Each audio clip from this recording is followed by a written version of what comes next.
Hello ladies and gentlemen, this is Oxhorn, and this is an epilogue to the Diamond City Blues questline in Diamond City. As I said in my original video on the topic, this is an incredibly detailed and complicated questline with a lot of different options and moving pieces. It's hard to keep track of them all. I want to share with you a few more things that I discovered about this quest. Now, in addition to helping Paul Pembroke confront Henry Cook, you do have the option to completely ignore him. When Paul Pembroke approaches you in Diamond City, you can just walk away. If you do, and if you leave the zone, Paul disappears from the world. Sometime later, you find his wife Darcy Pembroke wandering aimlessly around Diamond City. You haven't found out anything about Paul yet, have you? Have you asked Cook about it? I already did. He says he hasn't seen Paul, so now I don't know what to do. Why are you asking me? I barely know him. I know Paul talked to you after... You know. He was so upset. I thought maybe you might know something. I'll keep an eye out for him. Really? Thank you so much. I'm sure he's fine, but I really appreciate it. She is looking for her husband, and she doesn't know where he is. I originally encountered her because I was looking for Paul. I finally had time to do the quest, and I wanted to see if he was up for it, but I couldn't find him anywhere. Going into the Colonial Tap House, you can talk with Henry to see if he has any idea. Darcy says that her husband is missing. You wouldn't know anything about that, would you? Paul?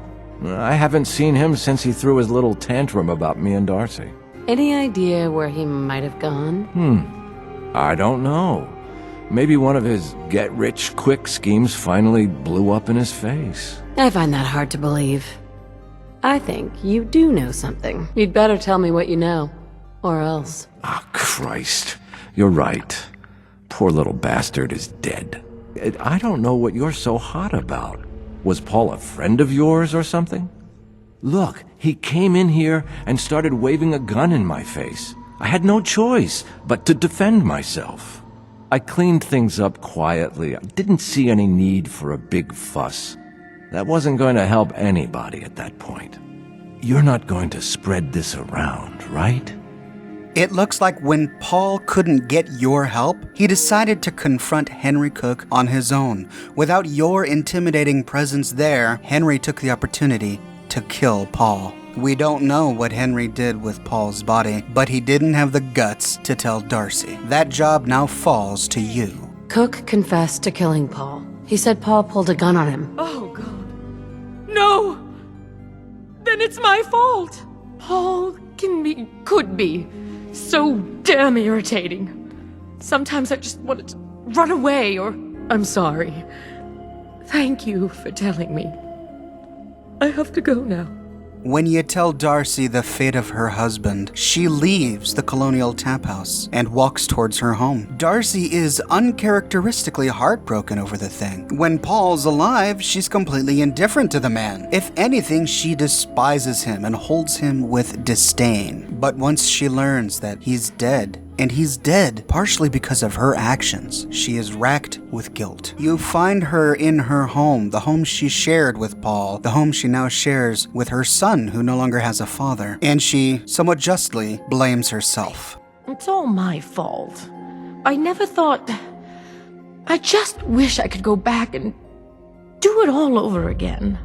The next part I'd like to show you is what happens if you own up to killing Nelson Latimer. Nelson's father, Malcolm, approaches you in Diamond City and accuses you of killing his son. Now you can pass a speech check to blame it on Murawski, or you can own up to it. If you blame it on Murawski, Malcolm sends you as an assassin to kill Murawski. But if you own up to it, Malcolm threatens you with revenge. And in fact, the next time you visit Diamond City, you get ambushed by triggermen. This can be really dangerous at low levels, but at high levels, the greatest danger is accidentally hitting one of the Diamond City guards. While defending yourself, you could turn the entire city against you. Now, if you've completed the primary quest, then soldiers, agents, or a representative from your desired faction will be walking around the Diamond City marketplace, and when the triggermen open fire on you, they hunt down the triggermen.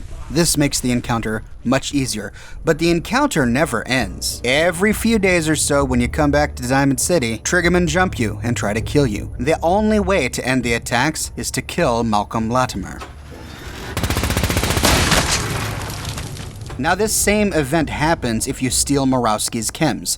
If you go to Murawski and you own up to stealing his chems, he puts a hit out on you, and he sends triggermen after you. Your options are the same. Either destroy the triggermen whenever they attack you, or kill Murawski to stop the attacks. I said in my original video on this topic that this was a well-written quest, and this is more evidence of that. I wish more quests in the game had ramifications that show up later on. It really makes you feel like the decisions you make in the game have weight, that they have consequences. And I'm grateful for content like this. And that puts a bow on and nicely wraps up the Diamond City Blues questline. I'll create more epilogues like this video when I find new tidbits about past places and quests that I've covered. If you have any requests, let me know in the comment section below. I'd love to hear your thoughts. Thank you all for watching, and I'll see you tomorrow morning, bright and early, with a brand new video.